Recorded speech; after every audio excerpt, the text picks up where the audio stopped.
Everyone, good afternoon. Here we are for the WEF 2016.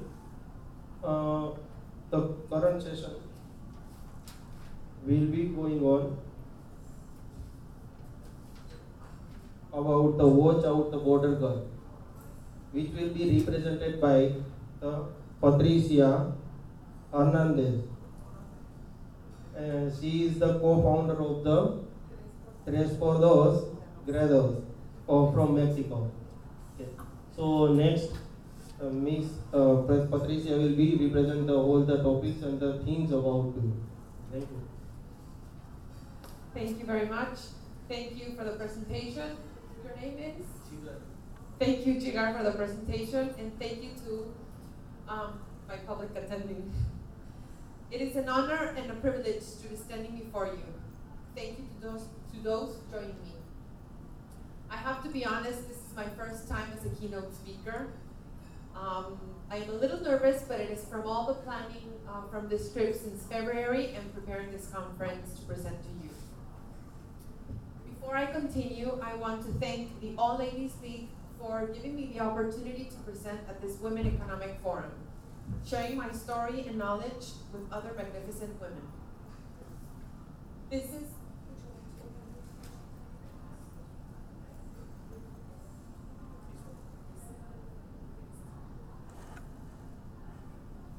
is the first year that representatives of Mexico are participating in the Women Economic Congress. We were invited, as I said in January, to be a part as delegates of Mexico. We were told that 75 women of 75 countries are representing this Women Economic Forum, and only Mexico wasn't a part of this. So we were very honored and privileged to be here. We come all the way from Mexico, it's the other side of the world, 9 different women with different topics. So just to share a little bit about me, I was born in Mexico City in 1984. I was raised in Tijuana, this is in Baja California, in the northern part of Mexico. My scholar education was between Tijuana, Mexico, and San Diego. I have a degree in psychology in Guadalajara, Jalisco. And my professional experience, which I will elaborate in the next slides. So, the contents of this conference will be related to the projects I have participated in my professional career as a woman in a big of my national region of Tijuana and San Diego.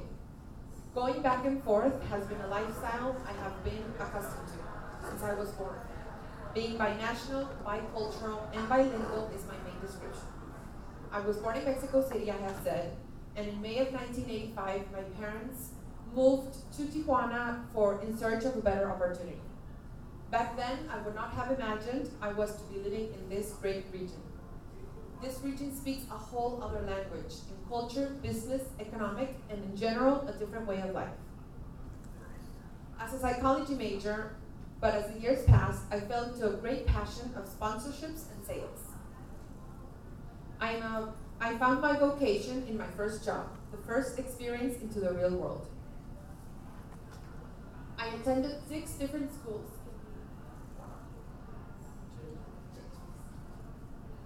I attended 6 different schools back and forth Tijuana and San Diego. The first time I went to San Diego was decided by my parents that I should attend an all-English school. This was the best option to reinforce the language. It was a shock that I wasn't going to be able to speak my native language, which was prohibited in the classroom and in our free time. How was I able to express what I had to say in a language I was only beginning to comprehend fully?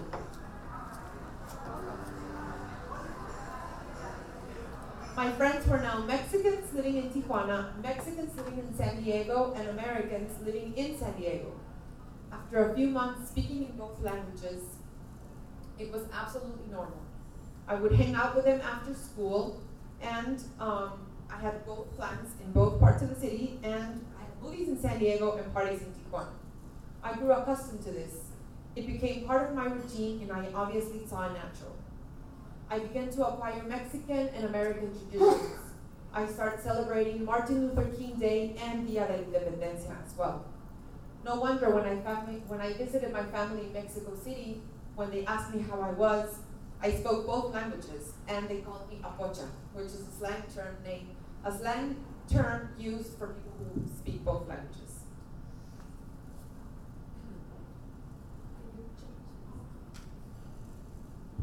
Okay, so it was time for the real world. Fundación Internacional de la Comunidad, International Community Foundation, has been working for 14 years in Tijuana, Mexico. They help promote philanthropy and fundraise money for both sides of the border for different programs. My former boss, who is giving a conference tomorrow on philanthropy, gave me the opportunity of my first formal job. She saw something in me, I don't know what, that to this day I will always appreciate and thank.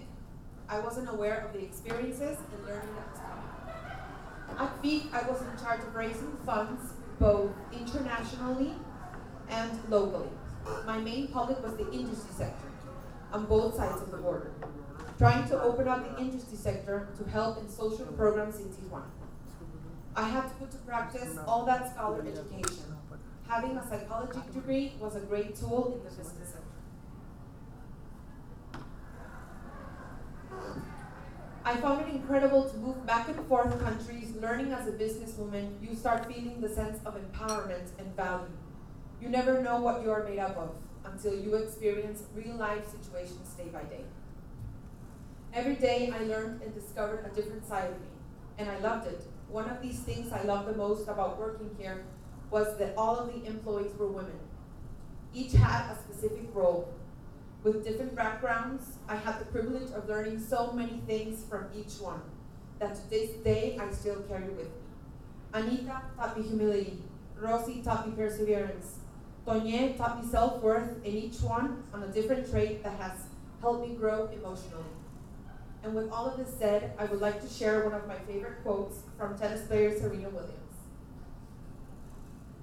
The success of every woman should be the inspiration to another. We should raise each other up. Make sure you're very courageous. Be strong, be extremely kind, and above all, be humble. That same year, our foundation was the treasurer of the biggest event coming up in our city. I was asked to join the event as one of the sales executives. I was starting to realize I liked this area, and this would be a big opportunity to really see if it was my strong suit. Tijuana Innovadora, Innovative Tijuana, was initiated by a group of businessmen who wanted to take action in a city where they have got jobs, family, friends, but most of all, a prosperous region where they could aspire to bigger things. Each character in this great project that was about to start had so much to contribute. As I don't know if you have been to San Diego or Tijuana. You have? Well, this is a region that is always attacked by the news on being only drugs, alcohol, party, and that's not what we are made up of. There are great citizens who are working every day in different subjects and matters to empower the city, to improve the city, and to shout out to the world that we have many things to offer. So this is one of the events that helped different people and citizens to shout out to the world that there were many things going on. One of the leaders was a professional in marketing. The other one, a worldwide telecommunications company, and the third one moved the industry sector to its core. They united these traits and brainstormed on how they and the rest of the citizens could shout out to the world that Tijuana had so much to offer. Not only drugs, alcohol, and party, as I just said. Tijuana is home of the largest clusters like medical, tourism, electronic software, aerospace, and many more.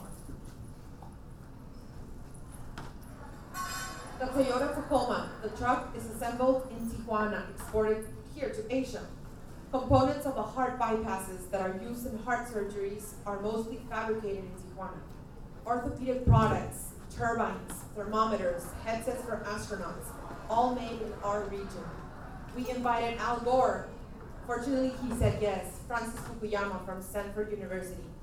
Biz Stone, founder of Twitter, and other important speakers to help us spread the word that our city had positive news and not only the information the news like to cover. We held over 40 keynote speakers, more than 50 panels, 40 exhibitions, so that our visitors could see what was happening inside those factories. And alternate events like Pa Bailar, which is to dance, to demonstrate that a city that sings and dances is a city full of energy to show off what it was made of. We import and export $87 million every day of product like televisions, medical, and electronic products.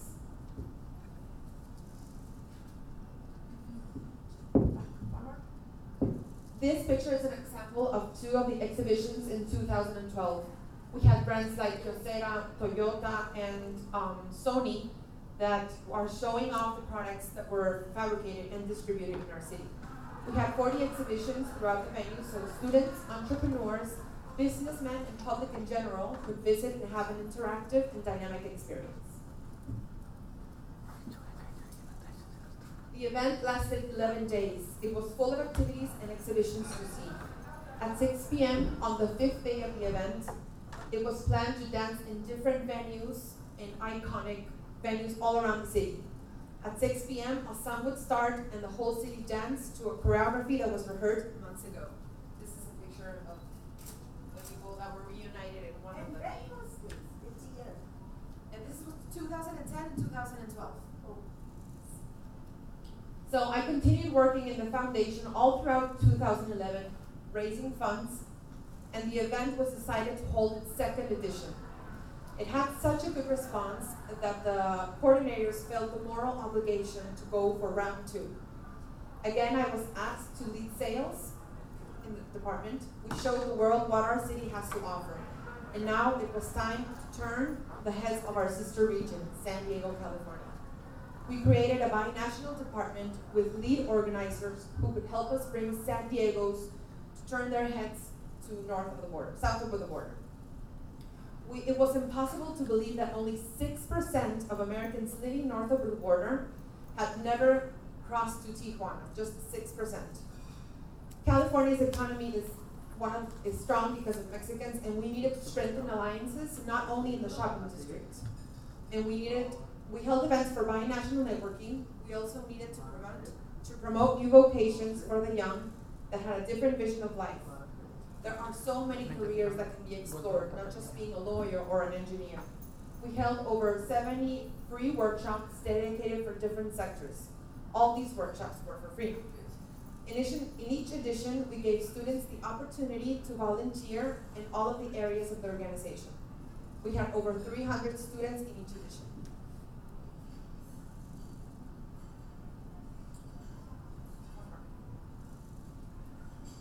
So Culinary Battle and Innova Moda, which is fashion, were the alternate events that would uplift our event in fashion and culinary expertise. Chefs from Baja California have won awards for their spectacular dishes. How could we not show off one more thing our region had to offer? Teenagers working in factories, who some had not even finished middle school, were competing in the fashion contest, turning in design portfolios